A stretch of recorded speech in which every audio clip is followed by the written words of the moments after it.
But Afghan women have a long history of being saved. They've been saved so many times, it's a wonder they're still oppressed. Let me give you a brief history.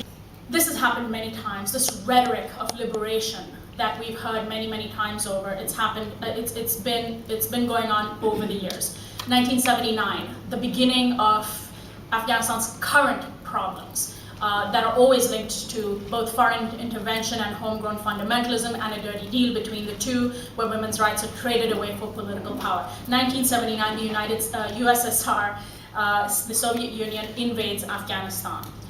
And they come in saying, and this is a country, remember the Soviet Union, if we look at an old map, at a Cold War era map, Afghanistan was just south of the USSR at that time, so it was a neighboring country. And the USSR, with its project of expansionism during the Cold War, looked at Afghanistan as a perfect place to expand into. It was geographically nearby, and they said, the fundamentalists in Afghanistan are oppressing their women, we're going to go in there and save Afghan women. They said that. That was part of it. That wasn't all of it, but that was part of it. That's part of what they said. And in fact, when they went in there, they instituted some feminist reforms. Under Soviet occupation, women were able to serve in government. They had more access to education. Their husbands and sons were, murdered by this and disappeared for speaking out against the occupation. But at least there was this lip service that was paid to women's rights. Meanwhile, the misogynist fundamentalists, the most extreme strains of fundamentalists in Afghanistan, which has always been a conservative country, but not a popularly fundamentalist country, the most fundamentalist strains in Afghanistan in the late 70s and 80s were starting to get funded by the United States, by Saudi Arabia, by Pakistan to fight the Soviet occupation. And part of their agenda was, we've got to save our women from the Soviets, from the godless communists. They are westernizing our women. We've got to save them. Well, 10 years later, after a 10-year-long occupation, 1.5 million Afghans dead, 10,000 Soviet soldiers dead, the USSR pulls out, and the warlords, or the mujahideen as they call themselves, the jihadis, the fundamentalists, there's a whole variety of names for these men, they are left in power in Afghanistan with the weapons that were given to them by the United States, by Saudi Arabia, by Pakistan. They turn against one another very predictably because they're power-hungry, corrupt men, and they fight one another, killing tens of thousands of Afghans, raping women, instituting the Department for the Promotion of Virtue and Prevention of Vice, this Orwellian-sounding so-called government agency that became famous under the Taliban, but was actually started by our boys, the Mujahideen, our so-called freedom fighters, as Reagan called them, the moral equivalents of our founding fathers. They started the legalization of misogyny in Afghanistan, and during those early 1990s, the country was plunged into chaos and warfare.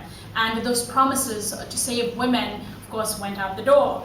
They did save them from the Soviet Union, but they were then relegated to the wrath of the warlords themselves. Enter the Taliban in 1996, who saw the chaos in Afghanistan, who was sponsored by the Pakistan government as a stabilizing force in that country, and who thought, well, we're going to go in there and bring peace to the nation, and while we're at it, we're going to save our women from those jihadis who are raping them, who are forcing them into marriage, who are causing mass suicides, who are killing our women and men as well.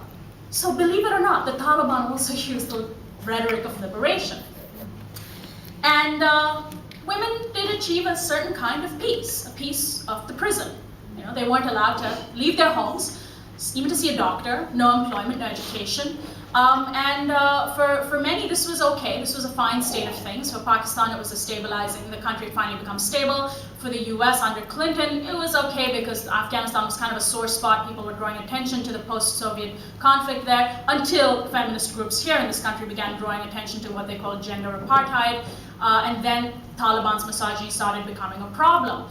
Enter the tragedy of 9/11 in September 2001, and all of a sudden George W. Bush and his wife were wanting to save Afghan women.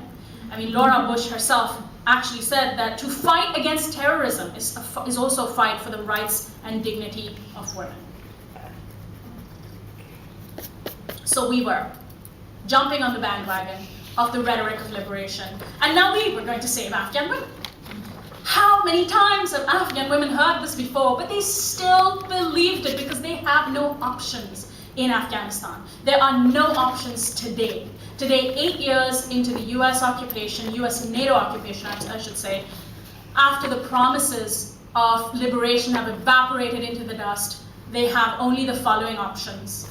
The Taliban to the south, who are promising an end to US imperialism through suicide bombings.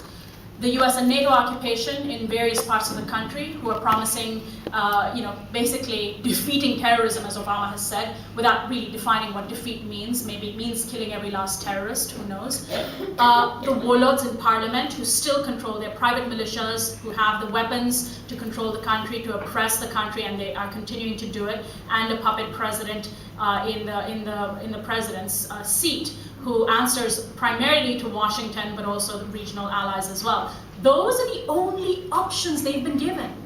Democracy is a facade. They don't have those options. Democracy is a name only. There is a constitution in Afghanistan that actually says men and women enjoy equality. They are equal to one another, something even our constitution here in the United States doesn't have.